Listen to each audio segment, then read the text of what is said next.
لا حول ولا قوة إلا بالله العلي العظيم.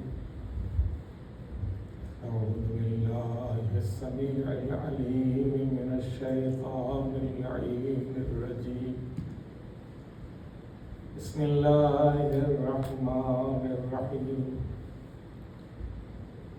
الحمد لله الذي لا يبلغ مدحته القائلون ولا يحصي نعماءه العادون ولا يؤدي حقه المجتهدون.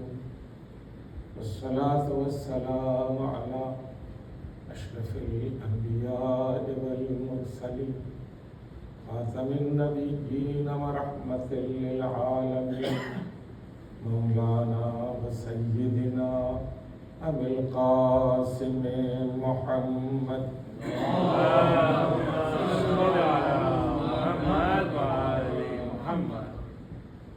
صلى الله عليه وعلى أهل بيته الطيبين الطاهرين المعصومين المنتجبين الأكرمين، لا سيما على بقية الله في الأرضين.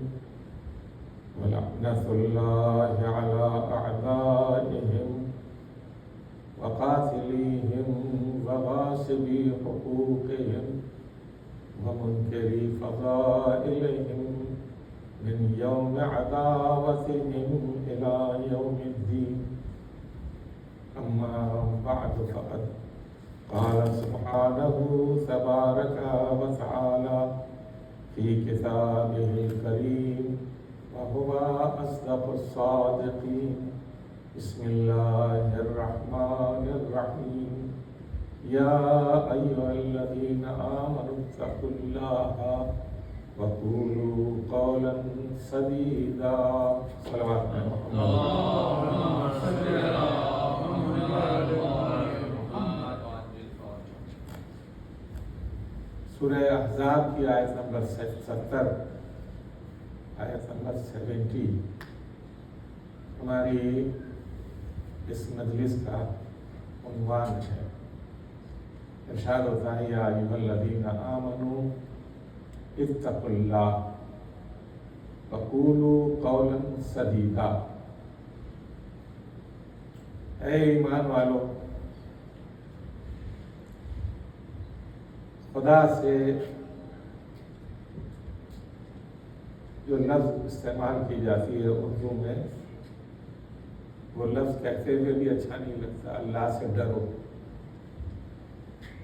اور یہ چیز جو ہے وہ ایسی ہے کہ جسے عامہ کے علماء نے اور دیگر مذاہب کے علماء نے ذہنوں میں بٹھا رکھا ہے کہ خدا سے ڈرنا چاہیے۔ خدا کوئی ڈراؤنی چیز ہے؟ اگر خدا ڈراؤنی چیز ہے تو پھر ہم اپنی کمزوری کا احساس کس قدر کریں؟ خداوند عالم نے ڈر کی بنیاد کے اوپر ہم سے یہ نہیں کہا کہ لا الہ الا اللہ کہو، بلکہ اس بنیاد کے اوپر کہا ہے کہ قولوا لا الہ الا اللہ تفلحوا۔ لا الہ الا اللہ کہو، فلاح پا جاؤ گے، کامیاب ہو جاؤ گے۔ جو خدا ہمیں کامیابی عطا کرنا چاہتا ہے اس سے ڈرنا کیسا؟ خداوند عالم یہ چاہتا ہے کہ ہم سے قریب ہو جاؤ، ہم سے علیہ السلام محبت کرو، ہم سے اگر عشق رکھو گے تو ہم تمہارے اندر وہ چیزیں پیدا کریں گے کہ جن کے ذریعے خود تمہیں اپنی قوت کا، توانائی کا احساس ہوگا، اور نہ صرف قوت اور توانائی کا احساس ہوگا بلکہ تمہارے اندر ایک کیف کی کیفیت ہوگی، ایک فرحت کی کیفیت ہوگی، ایک خوشی کی کیفیت ہوگی کہ ہم اس ذات سے جڑ رہے ہیں جو ہمارا سوتے جاگتے خیال کرتا ہے۔ آیت الکرسی میں جو یہ جملہ کہا گیا ہے، لا تأخذہ سنۃ ولا نوم، اسے نہ اونگ آتی ہے نہ نیند آتی ہے۔ آپ نے اس کا مفہوم سمجھا؟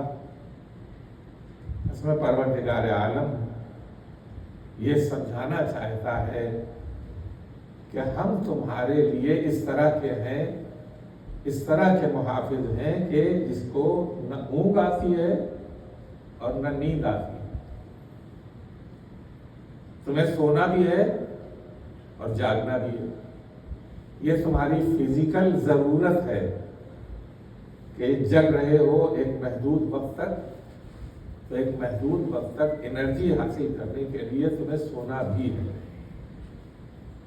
اگر نہ سو گے تو کمزور ہو جاؤ گے، ناتما ہو جاؤ گے، لیکن جو تمہارا محافظ ہے اس نے یہ ذمہ لیا ہے کہ نہ مجھے اونگ آتی ہے نہ نیند آتی ہے۔ تو اب ایسے سے جڑنا اور ایسے سے وابستہ ہونا کہ جو ہمیں یہ بتاتا ہے کہ تم سو بھی سکتے ہو چین سے، ضمانت ہماری ہے۔ تمہیں اونگ آ سکتی ہے، اونگ آ جائے کیا ہے، ضمانت ہماری ہے کہ ہم تمہیں کوئی نقصان نہیں پہنچنے دیں گے۔ لا تأخذہ سنۃ ولا نوم، اسے نہ کوئی اونگ آتی ہے اور نہ نیند آتی ہے۔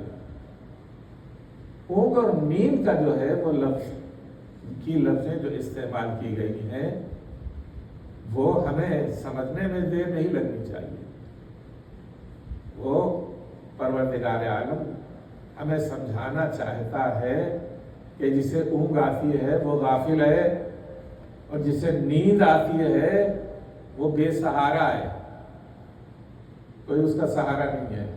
اگر نیند آ گئی تو کوئی اسے مار کے چلا جائے تو وہ قتل ہو جائے گا، کوئی اسے نقصان پہنچا کے چلا جائے وہ نقصان اٹھا لے گا، کوئی صلوات پڑھیں محمد علیہ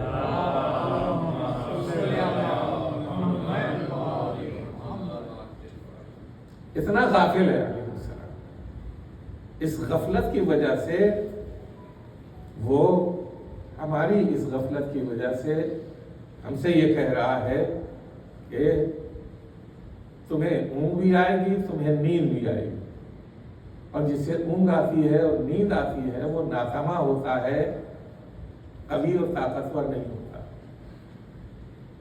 آج جو چیزیں سکھائی جا رہی ہیں اور وہ بھی خاص طور سے بچوں کو سکھائی جا رہی ہیں LGBT کے ذریعے یا کسی اور چیز کے ذریعے، وہ یہ سکھایا جا رہا ہے کہ تم ہی تم ہو، کوئی اور نہیں ہے،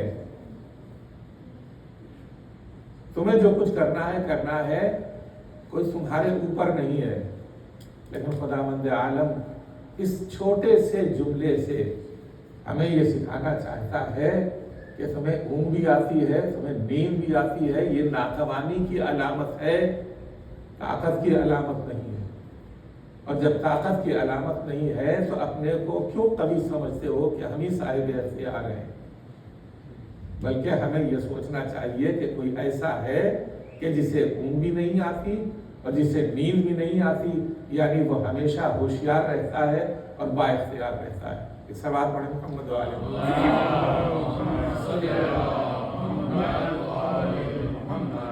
یا ایھا الذین آمنوا اتقوا اللہ، پروردگار سے ایسی محبت رکھو جیسی تم اپنے والدین سے محبت رکھتے ہو۔ اور یہ پروردگار عالم نے بہت ہی لطیف انداز میں ہمیں سکھایا ہے کہ جس گھر میں تم رہتے ہو اس گھر میں تمہارے دو سرپرست ہیں، ایک تمہارا باپ ہے، ایک تمہاری ماں ہے۔ باپ کی حیثیت سے وہ تمہارا شفیق بھی ہے اور شفیق ہونے کے ساتھ ساتھ ایسا ہے کہ تم احساس کرتے ہو شفقت کے باوجود، محبت کے باوجود، کہ کوئی اس کے سامنے یا کوئی اس کی غیبت میں ایسا عمل نہ ہونے پائے کہ جس سے اس کا دل دکھے یا وہ ناراض ہو۔ باپ کا دل بھی دکھتا ہے، باپ ناراض بھی ہوتا ہے، اور یہ جو دونوں صفتیں ہیں یہ ایسی نہیں ہیں جو ڈراؤنی ہوں۔ محبت میں ڈر نہیں ہوتا، سمجھ رہے ہیں نا؟ محبت میں ڈر نہیں ہوتا، محبت میں شفقت ہوتی ہے، اور جب محبت میں شفقت ہوتی ہے تو وہ احساس کرتا ہے کہ ہمیں ایسا کام کرنا چاہیے جو خدا کو پسند، جو باپ کو پسند ہو، اور ایسے باپ کو پسند ہو کہ وہ اگر ہم اس کے سامنے کوئی عمل کریں جب بھی خوش ہو، اور جب ہم اس کی غیبت میں عمل کریں تو انتظار کریں کہ جب وہ آ جائے تو ہم اس سے کہیں ہم نے یہ کام کیا، تو اس کو خوشی حاصل ہو۔ خدا تو حاضر و ناظر ہے، ہمیں دیکھ رہا ہے، ہمارے عمل کو دیکھ رہا ہے، ہمارے سونے جاگنے کو دیکھ رہا ہے، ہماری ہر ایکٹیویٹی کو دیکھ رہا ہے، تو وہ اس کے لیے انتظار کرنے کی ضرورت نہیں ہے کہ جب وہ بیدار ہوگا تو ہم اس سے اچھی باتیں کریں گے کہ ہم نے یہ عمل انجام دیا ہے، نہیں، بلکہ وہ ہمیں ہر آن دیکھ رہا ہے، ہر لحظہ دیکھ رہا ہے، ہر لمحہ دیکھ رہا ہے، اور دیکھ کر کے وہ خوش بھی ہوتا ہے کہ میں نے ایسی مخلوق پیدا کی۔ خدا کی خوشی کا ذریعہ ہمارے اچھے اعمال ہیں، خدا کی خوشی کا ذریعہ ہمارے اچھے اعمال ہیں، اور خدا کے غم کا ذریعہ، حالانکہ نہ اسے غم حاصل ہوتا ہے اور نہ خوشی حاصل ہوتی ہے، لیکن خدا کی خوشی کا احساس اور خدا کے غم کا احساس اس کے اس نمائندے کو ہوتا ہے جو خدا کی طرف سے خلیفہ بنایا گیا ہے۔ سلوات پڑھیں محمد وعلى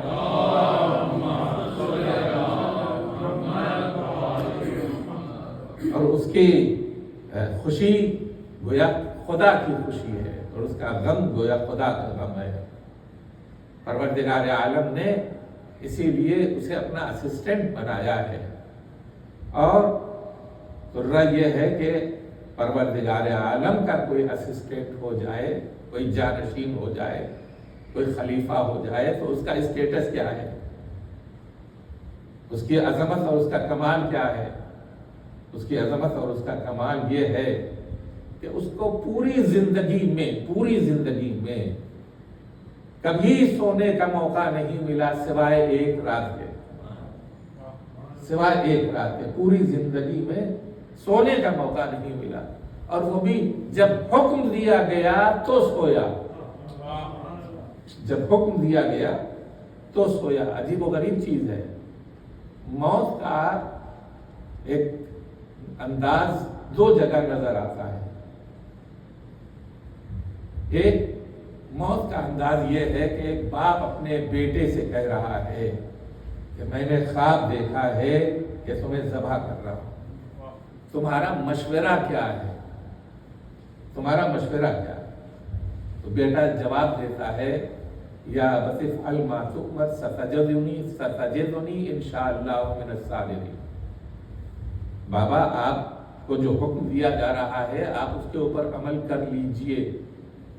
یعنی بیٹا باپ کے دل کی ڈھارس کا ذریعہ بن رہا ہے، نہیں توجہ کیا؟ بیٹا خلیل خدا کی دل کی ڈھارس کا ذریعہ بن رہا ہے۔ یا بتفعل ما تؤمر ستجدنی انشاءاللہ من الصابرین۔ اور جناب ابراہیم اس مرحلے سے اپنے کو گزار دیتے ہیں، اور خدا بند عالم جناب اسماعیل کو حیات بخش دیتا ہے۔ لیکن دوسرا منظر جو ہے وہ یہ ہے کہ ایک نبی ہے کہ جس نے اپنی آغوش میں اپنے چچا زاد بھائی کو پالا ہے، پروان چڑھایا ہے، اور وہ یہ کہہ رہا ہے کہ آج کی رات میرے قتل کی تیاری ہے، تم میرے بستر پر سو جاؤ۔ وہاں یہاں مشورہ نہیں ہے، یہاں حکم ہے، یہاں حکم ہے، تم میرے بستر پر سو جاؤ، آج کی رات تم میرے بستر پر سو جاؤ۔ وہاں مشورہ تھا، یہاں حکم ہے، اور حکم جو ہے اس کو دیا جا رہا ہے کہ جسے بچپن سے پروان چڑھایا، جسے اپنی زبان چسائی، جسے اپنی گودی میں کھلایا، جسے باعظمت بنایا، جسے کعبے سے لے کر کے آئے، اس عظیم شخصیت کو یہ کہا آج کی رات تم میرے بستر پہ سو جاؤ۔ وہاں کیا ہے؟ آپ کو جو حکم دیا گیا ہے آپ اس کے اوپر عمل کر لیجئے، مجھے صبر کرنے والوں میں پائیں گے۔ یہاں کیا ہے؟ آج کی رات تم میرے بستر پہ سو جاؤ، میں حکم دے رہا ہوں۔ تو اب یہ حکم ہے، تو اب جواب دینے والا کیا جواب دیتا ہے؟ یا رسول اللہ، میں جو سو جاؤں تو آپ کی جان بچ جائے گی، میں اگر سو جاؤں تو آپ کی جان بچ جائے گی۔ ادھر سے آواز آتی ہے، ہاں یا علی، یہی مشیت پروردگار ہے کہ تم سو جاؤ اور میں یہاں سے سفر کر جاؤں۔ عجیب و غریب چیز ہے، کفار قریش کو بھی یہ معلوم تھا کہ یہ دونوں شخصیتیں ایک دوسرے سے دور نہیں ہوتی، یہ دونوں شخصیتیں ایک دوسرے سے دور نہیں ہوتی۔ علماء یہ بیان کرتے ہیں کہ چادر اوڑھ لی اور رسول بن کر کے سو گئے، نہیں، کفار قریش نے سمجھ لیا تھا کہ یہ کون سو رہا ہے۔ فیصلہ یہ تھا کہ صبح ہوتے ہی ان کے اوپر حملہ کر دیا جائے، لیکن وہ جو سامنے آیا وہ رسول نہیں تھا، رسول جیسا تھا، رسول جیسا تھا۔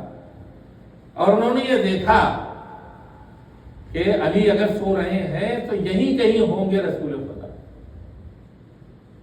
اگر علی ہیں سو رہے ہیں تو یہیں کہیں خدا کے رسول ہوں گے، اس لیے کہ نہ علی رسول سے جدا ہوتے ہیں نہ رسول علی سے جدا ہوتے ہیں، تو آپ یہی کہیں ہوں گے۔ اسی لیے پوچھ لیا کہ رسول کہاں ہے؟ تو جواب یہ دیا کہ تم ہمیں ہمارے حوالے کر کے گئے تھے کہ ہم سے پوچھ رہے ہو۔ تو یہ تنہا ایک رات، اور وہ بھی مرضی پروردگار کے ساتھ اور حکم رسول خدا کے ساتھ۔ مرضی پروردگار کے ساتھ یعنی اللہ کی مرضی ہے، اگر اللہ کی مرضی نہ ہوتی تو رسول حکم نہ دیتے، ہے نا؟ سمجھ میں آنے والی بات ہے، رسول حکم ہی نہ دیتے اگر اللہ کی مرضی نہ ہوتی۔ تو اب سمجھ میں آتا ہے کہ اگر علی سو گئے ہیں اور مرضی خدا کے اوپر سوئے ہیں تو اس کا جواب بھی، اس سونے کا جواب بھی یہی ہے کہ رضائے پروردگار علی کے حوالے کر دی جائے۔ صلوات پڑھیں محمد و آل محمد۔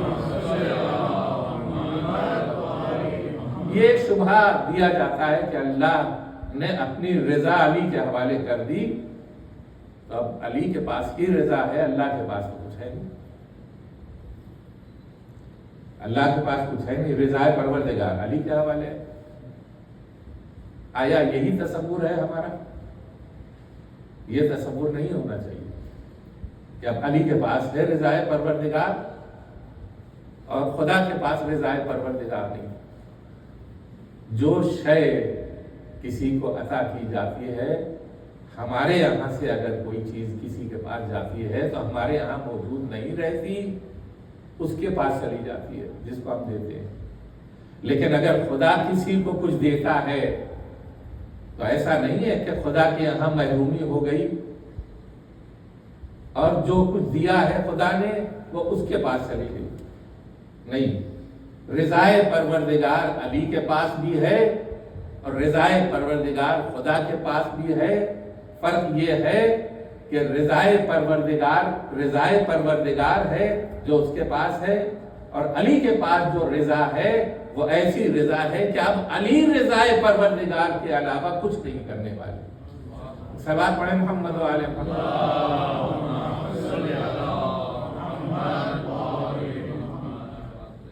لا تأخذہ سنۃ ولا نوم. علی کے یہاں بھی اونگ نہیں ہے, علی کے یہاں بھی نیند نہیں ہے. پروردگار عالم یہ فرماتا ہے کہ وہ کھاتا نہیں ہے, کھلاتا ہے. اب اگر کوئی اسسٹنٹ ایسا ہو کہ جو کھائے نہیں اور کھلائے, تو پروردگار عالم اسے سمجھانے کے لیے, یہ جو میں نے ابھی چند جملے ابھی پہلے ادا کیے ہیں, اسے سمجھانے کے لیے یہ کہہ رہا ہوں کہ پروردگار عالم نے اپنے بندے ایسے بنائے ہیں جو کھاتے بھی ہیں اور کھلاتے بھی ہیں, ہے نا. لیکن خداوند عالم کیا کہتا ہے؟ وہ فرماتا ہے وَيُطْعِمُونَ الطَّعَامَ عَلَىٰ حُبِّهِ مِسْكِينًا وَيَتِيمًا وَأَسِيرًا. ان کے کھانے کا ذکر نہیں کیا جا رہا ہے, ان کے کھلانے کا ذکر کیا جا رہا ہے. کھلانے کا ذکر کیا جا رہا ہے. اس کا مطلب یہ ہے کہ جیسے رضائے پروردگار علی ابن ابی طالب علیہ السلام کے پاس ہے, ویسے ہی یہاں پر بھی عمل کیا جا رہا ہے کہ اگرچہ کھا رہے ہیں لیکن خدا ان کے کھانے کا ذکر ہی نہیں کرتا, کھلانے کا ذکر کرتا ہے. ہاں, اس کے مد مقابل اگر رسول کسی کو بلائیں اور کہیں کہ اس کو بلا لاؤ اور وہ بیٹھا کھا ہی رہا ہو, 1 مرتبہ 2 مرتبہ 3 مرتبہ, تو رسول خدا یہ جواب دے لا کہ اس کا پیٹ کبھی نہ بھرنے پائے, اس کا پیٹ کبھی نہ بھرنے پائے. تو یہ ایسی تصویر ہے کہ جو علی کے مقابل میں نظر آتی ہے. علی کوئی عمل کرتے ہیں تو ان کا عمل خدائی عمل کے جیسا ہوتا ہے, اور دشمن علی جو عمل کرتا ہے اس کا عمل شیطانی عمل ہوتا ہے. صلوات پڑھیں محمد و آل محمد. میں کچھ کہنا چاہتا تھا, بات یہی گویا الجھ کر کے رہ گئی. عرض یہ کر رہا تھا کہ اتقوا اللہ, اللہ سے شفقت بھری محبت کرو, پرہیز کرو ایسے عمل سے کہ جس سے اللہ ناراض ہوتا ہو, اور شدت سے اس عمل کو انجام دو جس سے خدا خوش ہوتا ہے. یہ ہے تقوی پروردگار. اس کے علاوہ کوئی اور چیز نہیں ہے کہ جسے کہا جائے کہ ڈرتے رہو اللہ سے. ڈرنا اگر ہے تو اس طرح سے ڈرتے رہو کہ جیسے باپ سے اپنے برے عمل کے انجام پر ڈرتے ہو. ہم کو سمجھانے کے لیے باپ کی مثال ہے, مگر نہ پروردگار عالم سے جان رہا ہے اور دیکھ رہا ہے. تو اس طرح سے خوف زدہ رکھنا چاہیے کہ کوئی اللہ کی رسپیکٹ کے خلاف ہمارا عمل نہ ہونے پائے.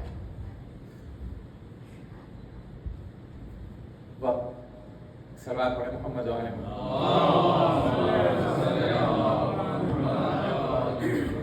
یا ایھا الذین آمنوا اتقوا اللہ وقولوا قولا سدیدا, اور محکم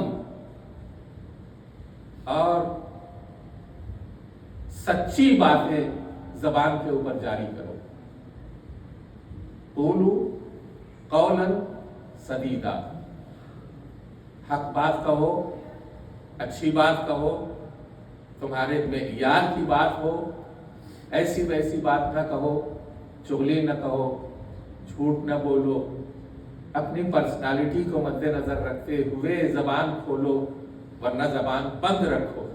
قولوا قولا سدیدا, محکم بات کہو. پروردگار عالم کیوں کہہ رہا ہے؟ اس لیے کہ اسی زبان کے ذریعے تمہاری پرسنالٹی بنتی ہے, اسی زبان کے ذریعے تمہاری شخصیت تشکیل پاتی ہے. اگر تم نے جھوٹ بولا تو معاشرے میں تمہیں جھوٹا سمجھا جائے گا. اگر تم سچ بولتے رہے تو معاشرے میں تمہاری عزت و آبرو بڑھتی جائے گی. قولوا قولا سدیدا, ایسا کہو کہ جسے لوگ قبول کریں, اور اس طرح سے قبول کریں کہ اگر فلاں صاحب نے یہ جملہ کہا ہے تو یقیناً یہ بات اچھی ہوگی, فلاں صاحب نے اگر یہ بات کہی ہے تو وہ یقیناً سچی ہوگی. اور اگر یہ کہے, یہ کوئی معاشرہ ایسا ہو کہ جس میں آپ جھول جھال والی باتیں کر رہے ہیں تو آپ کی بات تسلیم ہی نہیں کی جائے گی.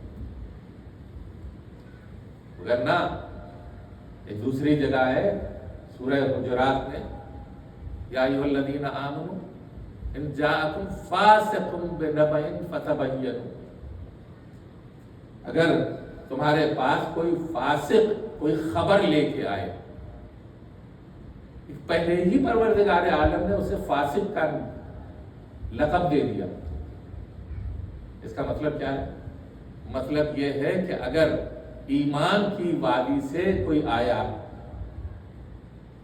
ایمان کی وادی، وہ ایمان کی وادی سے نہیں آ رہا ہے، ایمان والوں سے یہ کہا جا رہا ہے. کیا کہا جا رہا ہے؟ ان جاءکم فاسق فتبینوا بنبأ فتبینوا، اگر کوئی خبر لے کر کے آیا ہے کوئی فاسق، تو تم اس کی چھان بین کرو، اس کی چھان بین کرو. ایسا نہ ہو کہ وہ تم جو اس کی بات کے اوپر یقین کر لو گے تو تمہیں نقصان نہ پہنچنے پائے. ہر انسان ایک کیٹیگری کا نہیں ہوتا. اسی انسانی معاشرے میں وہ بھی ہیں کہ جو سچی باتیں بولتے ہیں، اسی معاشرے میں وہ بھی ہیں کہ جو جھوٹی باتیں بولتے ہیں، اسی معاشرے میں وہ بھی ہیں کہ جو فساد پھیلاتے ہیں، اسی معاشرے میں وہ بھی ہیں کہ جو فساد کو روکتے ہیں، اسی معاشرے میں وہ بھی ہیں کہ جو افواہیں پھیلا کر جنگیں کرا دیتے ہیں، اسی معاشرے میں وہ بھی ہیں کہ جو ان افواہوں کے اوپر دھیان نہ دے کر کے جنگ کو صلحوں میں تبدیل کر دیتے ہیں. انسان کی مختلف کیٹیگریاں ہوتی ہیں. تو سورہ حجرات میں یہ کہا گیا کہ ان جاءکم فاسق بنبأ فتبینوا، اگر کوئی فاسق تم سے کوئی آ کر کے خبر دے، کوئی بات بیان کرے تو اس کی چھان بین کرو، ایسے ہی اس کی بات تسلیم نہ کرو، وگرنہ ممکن ہے کہ تمہیں ندامت ہو، شرمندگی ہو. لیکن اگر تم سچی بات بیان کرو گے، وقولوا قولا سدیدا، اگر تم سچی بات بیان کرو گے، اگر تم پکی بات بیان کرو گے، اگر تم گویا غیبت کرنے والے نہ ہوگے، برائی بیان کرنے والے نہ ہوگے، تو تمہارے اوپر اعتبار کیا جائے. زبان یہ ہے، یہ شخصیت معتبر ہے. زبان اگر اچھی ہے تو یہ پوری شخصیت معتبر ہے، اور یہی زبان اگر کچی ہے تو یہ پوری شخصیت خاک مل جاتی ہے، خاک مل جاتی ہے. یہ پوری شخصیت، پورا وجود آپ کا زبان کے نیچے. المرء تحت لسانہ، یا المرء مخبوء تحت لسانہ. مولا کائنات کا یہ جملہ ہے، انسان اپنی زبان کے نیچے ہے، یا انسان اپنی زبان کے نیچے چھپا ہوا ہے. اگر شخصیت بگاڑنی ہو تو یہی زبان تمہاری شخصیت بگاڑے گی، اور اگر شخصیت بنانی ہو تو یہی زبان تمہاری شخصیت بنائے گی. سبحان اللہ. صلوات پڑھے محمد وعلى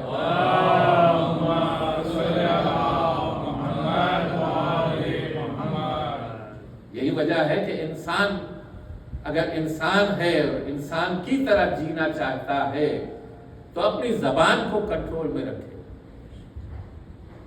اپنی زبان کو قابو میں رکھے. حقیقت جو ہے وہ یہ ہے کہ زبان بنائی گئی ہے کس لیے، اس کے اوپر غور کرنا چاہیے. زبان کس کے لیے بنائی گئی ہے؟ پالنے والے ہمیں جو زبان تو نے عطا کی ہے وہ ذکر کے، تیرے ذکر کے لیے، تیرے ذکر کے لیے. تو یہ زبان کس لیے بنائی گئی ہے؟ ذکر پروردگار کے لیے. اگر یہ زبان ذکر پروردگار میں مشغول ہوگی تو ہماری شخصیت بلند ہوتی چلی جائے گی، اتنی بلند ہوتی چلی جائے گی کہ پروردگار عالم نہ صرف ایک ذات کو بلکہ ان صاحبان ایمان کو کہ جو اپنی زبان کو قابو میں رکھتے ہیں لسان اللہ قرار دیتا ہے. لسان اللہ، یہ اللہ کی لسان، اللہ کی زبان ہے جو ہمارے ذہن میں جاری ہے. کیوں؟ اس لیے کہ ہم اس کے علاوہ کچھ بولتے ہی نہیں جو خدا پسند ہو، جو خدا کو پسند ہو اس کے علاوہ کچھ بولتے ہی نہیں. اور اگر نہیں بولتے ہیں اور چپ رہتے ہیں یا ذکر پروردگار کرتے ہیں تو خداوند عالم ہماری زبان کو اپنی زبان بنا دیتا ہے۔ صلوات پڑھیں محمد و آل محمد۔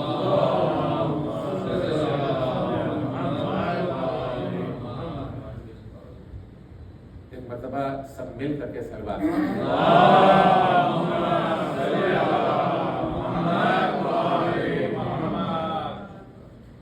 خدا اپنی زبان بنا دیتا ہے۔ زبان ہماری ہے، کس لیے ہے؟ ذکر خدا پر، ذکر پروردگار کریں۔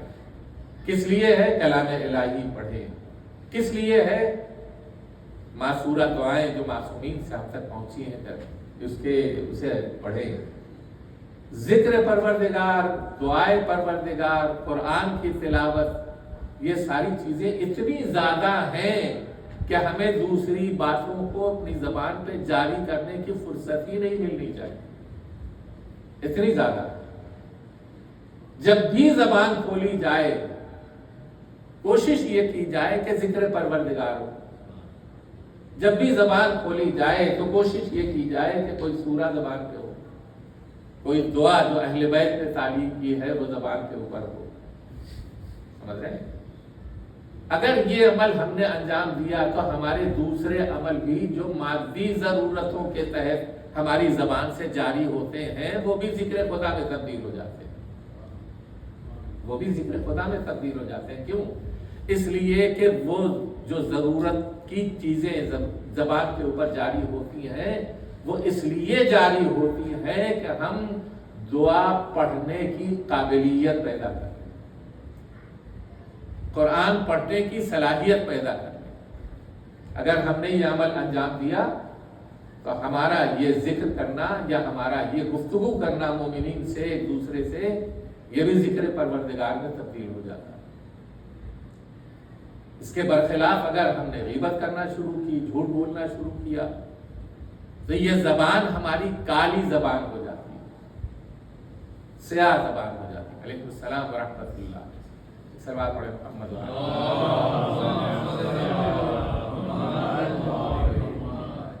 تو زبان ہی کالی نہیں ہوتی۔ پروردگار عالم سے ہم دعا کرتے ہیں اور پھر دوسروں سے بھی یہ کہتے ہیں کہ مولانا ہمارے لیے دعا کیجیے۔ اچھا، معصومین نے یہ کہا ہے کہ اگر لوگ ایک دوسرے کے لیے دعا کریں تو دعا قبول ہوگی، ایک دوسرے کے لیے دعا کریں، اس لیے کہ یہ جو دعا ہے اگر دوسرے کے لیے میری زبان پہ جاری ہوگی تو جو دعا کرا رہا ہے اسے اپنی زبان پہ اعتبار نہیں ہے، وہ سمجھتا ہے سامنے بندہ مومن ہے، اس سے اگر دعا کرائے تو مومن کی دعا پروردگار قبول کر لیتا ہے۔ یہی ہوتا ہے نا، کہتے ہیں مولانا یا بھائی ہمارے لیے دعا کیجیے۔ یقیناً پروردگار عالم ایک دوسرے کی دعا ایک دوسرے کے لیے قبول کرتا ہے، لیکن ہم اپنے لیے جو دعا کرتے ہیں اور چاہے وہ دوسروں کے لیے بھی دعا ہو، ہم پہلے زبان سے پہلے اپنے دل کی دنیا کا جائزہ لیں۔ زبان سے پہلے اپنے دل کی دنیا کا جائزہ لیں۔ ہمارا دل کس نے بنایا ہے؟ پروردگار عالم نے بنایا ہے۔ ہمارا وجود کس نے بنایا ہے؟ پروردگار عالم نے بنایا۔ آیا یہ وجود سیاہی میں مبتلا ہے؟ سیاہ ہے؟ نہیں، سیاہ نہیں ہے۔ خدا کی بنائی ہوئی چیز کوئی سیاہ نہیں ہو سکتی بلکہ نورانی ہی رہے گی۔ اگر نورانی ہے تو اس کا مرکز بھی نورانی ہونا چاہیے۔ یعنی کیا مطلب دل نورانی ہونا چاہیے۔ خدا نے ہمارے وجود کا مرکز دل کو بنایا ہے اور وہ دل نورانی ہوگا، اس لیے کہ خدا کی بنائی ہوئی تخلیق۔ اس کو ہم کیا کرتے ہیں؟ نورانی رہنے دیتے ہیں یا اس میں سیاہی پیدا ہونے دیتے ہیں؟ اگر ہم اسے نورانی رہنے دیں تو اس کے لیے کیا کرنا ہوگا؟ سچ بولیں، ذکر پروردگار کریں، ایک دوسرے کی مدد کریں، ایک دوسرے سے اچھی باتیں کریں، میٹھی باتیں کریں. یہ دلوں کی نورانی کا ذریعہ ہے. ذکر پروردگار، قرآن مجید کی تلاوت، دعائیں جو معصوم سے مروی ہیں وہ سب ذکر کریں اور زبان کے اوپر جاری کریں. یہ ہمارا دل جو نورانی ہے نورانی بنا رہے گا. اب اس دل سے جو آواز نکلے گی جو زبان کے اوپر آئے گی، جس دل سے آواز نکلے گی اگر وہ نورانی ہے اور وہ زبان کے اوپر آ رہی ہے تو مجال نہیں ہے کہ پروردگار عالم عرش تک پہنچنے سے اسے روک دے. یہ زبان اور یہ ذکر عرش تک ظاہری طور سے بھی باطنی طور سے بھی پہنچے گا. کیوں؟ اس لیے کہ نور نور کی طرف جانا چاہتا ہے. نور نور کی طرف جانا چاہتا ہے تو اسے جانے سے کوئی روک نہیں سکتا. اگر سیاہی نورانیت کی طرف جانا چاہے گی وہ پہنچ ہی نہیں پائے گی. اگر نہیں پہنچ پائے گی تو ہم 1000 سال کی عمر بھی پا لیں، اگر ہم جھوٹے ہوں گے تو ہماری دعا نہیں پہنچے گی. ہم غیبت کرنے والے ہوں گے تو ہماری دعا نہیں پہنچے گی. سمجھ رہے ہیں؟ ہم اپنی زبان کو گندی بنا کر کے رکھیں، گالیاں دیں، فحش زبان الفاظ زبان کے اوپر جاری کریں اور اس کے بعد یہ کہیں پالنے والے ہم تجھ سے یہ چاہتے ہیں، تجھ سے یہ مانگتے ہیں. 1000 سال دعا کرتے رہیں. آیا ممکن ہے؟ اللہم اغفر لی الذنوب التي تحت العصام. دعائے کمیل آج کی شب جمعہ میں آپ نے پڑھی ہے اور جو لوگ نہیں پڑھ آئے ہیں پڑھیں گے.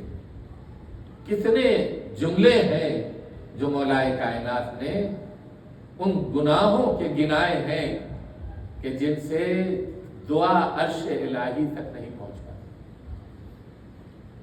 دعا نہیں پہنچ پاتی. ہم دعا کر رہے ہیں، اس نے ہمیں زبان دی ہے اور ہماری دعا وہاں تک نہیں پہنچ رہی. کیوں؟ اس لیے نہیں پہنچ رہی ہے کہ ہم نے اپنی زبان کو اس لائق ہی نہیں رکھا کہ خدا سے گفتگو کرنے لائق رہیں. خدا سے گفتگو کرنے لائق نہیں. خدا سے گفتگو کرنے لائق اسی وقت ہوں گے جب ہم اہل بیت کی تعلیم کردہ دعائیں اپنی زبان پہ اس حیثیت سے جاری کریں کہ اپنے دل کو نورانی بنائیں. صلوات پڑھیں محمد و آل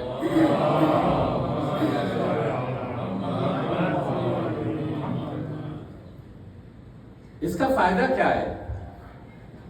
اس کا فائدہ جو ہے وہ بڑا ہی عجیب ہے جو پروردگار عالم نے اسی آیت میں اس کے بعد والی آیت ہے، آیت نمبر 71 میں سورہ احزاب کے بیان کیا ہے. یصلح لکم اعمالکم. یہ جو تم محکم بات اپنی زبان کے اوپر جاری کرو گے، سچی باتیں اپنی زبان سے جاری کرو گے اور اچھی باتیں اپنی زبان کے اوپر لاؤ گے تو پروردگار عالم تمہارے اعمال کی اصلاح کر دے گا. کیا کرے گا؟ تمہارے اعمال کی اصلاح کر دے گا. بات زبان کے سلسلے میں ہو رہی ہے. توجہ ہے آپ کی؟ بات ہو رہی ہے زبان کے سلسلے میں اور فرما رہا ہے پروردگار عالم کہ تمہارے اعمال کی اصلاح ہو جائے گی. توجہ ہے کہ نہیں؟ ہم زبان سے اپنا کام کریں، بولیں، لیکن اگر قول سدید بولیں یعنی محکم بات کہیں، سچی بات کہیں تو ہمارے عمل سدھرتے جائیں گے، ہمارے اعمال سدھرتے جائیں گے. یصلح لکم اعمالکم ویغفر لکم ذنوبکم. اور تمہارے گناہ بخشے جائیں گے. ایک چیز کہی گئی کہ تم اپنی زبان کو محکم اور مضبوط بنا لو. اگر اپنی زبان کو محکم اور مضبوط بنا لو گے تو تمہیں 2 فائدے ہوں گے بنیادی. وہ 2 فائدے کیا ہیں؟ یصلح لکم اعمالکم ویغفر لکم ذنوبکم. تمہارے اعمال بھی نیک بن جائیں گے. بات زبان کو محکم کرنے کی ہے. ہماری ایکٹیویٹی جو ہے اس کا زبان سے کیا تعلق؟ لیکن فرماتا ہے پروردگار عالم جتنی تمہاری زبان محکم اور سچی بنتی جائے گی اتنا ہی تمہارے ایکشن کے اوپر سدھار آتا جائے گا، تمہارے اعمال جو ہے سدھرتے چلے جائیں گے۔ سلوات پڑھیں محمد والے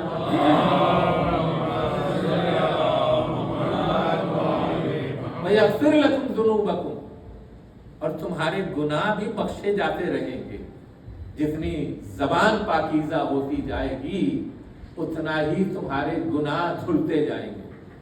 پالنے والے یہ کون سا آب حیات ہے کہ جو تو نے زبان میں رکھا ہے، اور وہ بھی ایسی زبان کہ جس کے ذریعے اگر ہم اچھی باتیں بیان کریں اور لوگوں کی اصلاح کے کام انجام دیں اپنی زبان کے ذریعے تو ہمارے گناہ بھی دھلتے جائیں گے، گناہ ختم ہوتے چلے جائیں گے۔ یہ چیز جو ہے وہ کوئی معمولی چیز نہیں ہے۔ ہم صرف زبان کے اوپر کنٹرول کر لیں، صرف زبان کے اوپر کنٹرول کر لیں، اس کا دوہرا فائدہ ہے تمہارے اعمال سدھر جائیں گے اور تمہارے گناہ بخش دیے جائیں گے۔ صلوات پڑھیں محمد وعلی محمد۔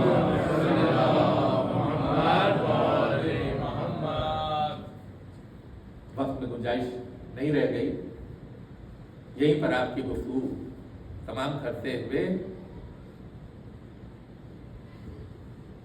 یہ ایک بات آخر میں عرض کرنا چاہتا ہوں کہ پروردگار عالم نے ہمیں جس قدر ہماری زبان کو دولت عطا کی ہے اس قدر کسی بھی عضو بدن کو دولت نہیں، جس قدر ہماری زبان کو دولت عطا کی اس قدر کسی بھی عضو بدن کو حتیٰ سر کو بھی وہ عظمت نہیں عطا کی۔ جبکہ نماز کی معراج ہے سجدہ، نماز کی معراج سجدہ ہے، لیکن اس سر کو بھی وہ اہمیت نہیں دی گئی کہ جتنی زبان کو اہمیت دی گئی۔ کہ سر اگر بارگاہ خداوندی میں جھکا ہے تو اس سر کے سجدے کی معراج یہ ہے کہ زبان سے پروردگار کا ذکر بھی کیا جائے۔ سبوح قدوس رب الملائکۃ والروح، سبوح قدوس رب الملائکۃ والروح، شکراً للہ شکراً للہ شکراً للہ۔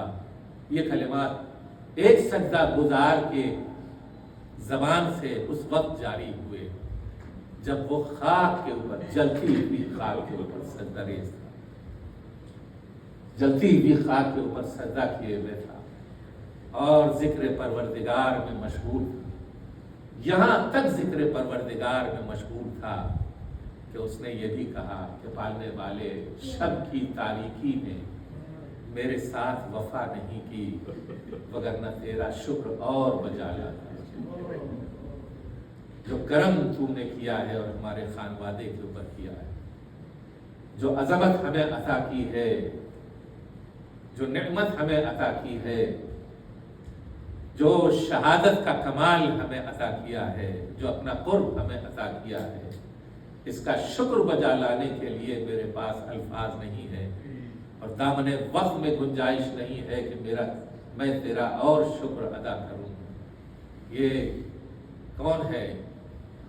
یہ سید سجاد ہیں جو اپنے خاندان کی شہادت کے اوپر شکر بجا لا رہے ہیں۔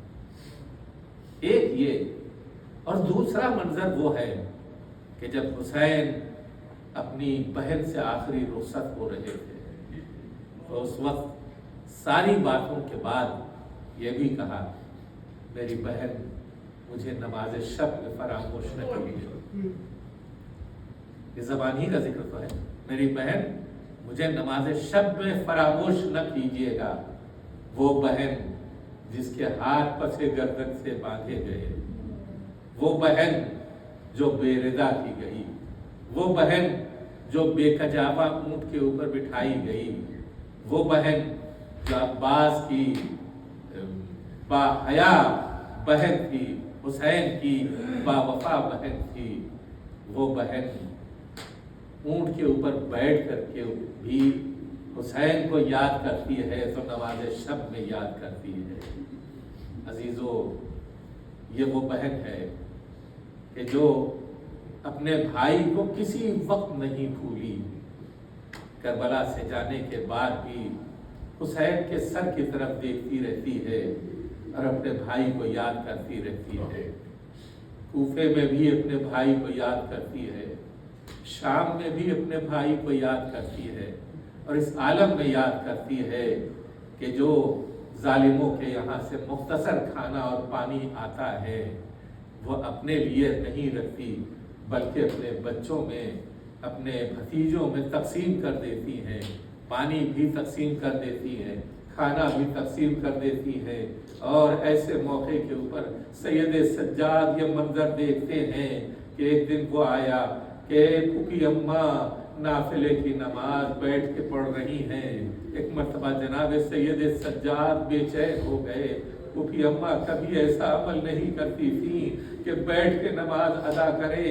ایک مرتبہ جب نماز تمام ہوئی، بے چین سید سجاد نے پوچھا، اے پھوپھی اماں، آپ کبھی ایسے نماز نہیں پڑھتی تھی، آج کیا بات ہو گئی ہے جو بیٹھ کے نماز پڑھ رہی ہیں؟ جواب دیا، میرے لال، اس کا سبب مجھ سے نہ سنو، تم سے نہ سنا جائے گا۔ ایک مرتبہ جب حق کی قسم دی سید سجاد نے کہ میرا دل بے چین ہے، آپ بیان کیجئے، فرمایا یزید کے یہاں سے اتنا مختصر کھانا اور پانی آتا ہے کہ میں اپنے حصے کا کھانا اور پانی بھی بچوں میں تقسیم کر دیتی ہوں۔ اے میرے لال، اب تمہاری پھوپھی کے جسم میں اتنی طاقت نہیں رہ گئی کہ کھڑے ہو کر کے نماز ادا کروں، لہذا بیٹھ کے نماز پڑھ رہی ہوں۔ وَسَيَعْلَمُ الَّذِينَ ظَلَمُوا أَيَّ مُنقَلَبٍ يَنقَلِبُونَ۔ بس الہی بحق الزہراء وَأَبِيهَا وَبَعْلِهَا وَبَنِيهَا وَالسِّرِّ الْمُسْتَوْدَعِ فِيهَا بِعَدَدِ مَا أَحَاطَ بِهِ۔ پروردگارا، ہماری اس عبادت کو قبول کر، نیک اعمال کی توفیق کرا، برے اعمال سے محفوظ رکھ۔ پروردگارا، بحق محمد و آل محمد ظالموں کا ظلم انہی کی طرف واپس پلٹا دے، مظلومین کو کامیابی عطا کر، امام زمانہ کے ظہور میں تعجیل فرما، علماء اعلام کی حفاظت فرما۔ پروردگارا، ربنا تقبل منا انك انت السميع العليم بحق محمد و آلہ الطاہرین۔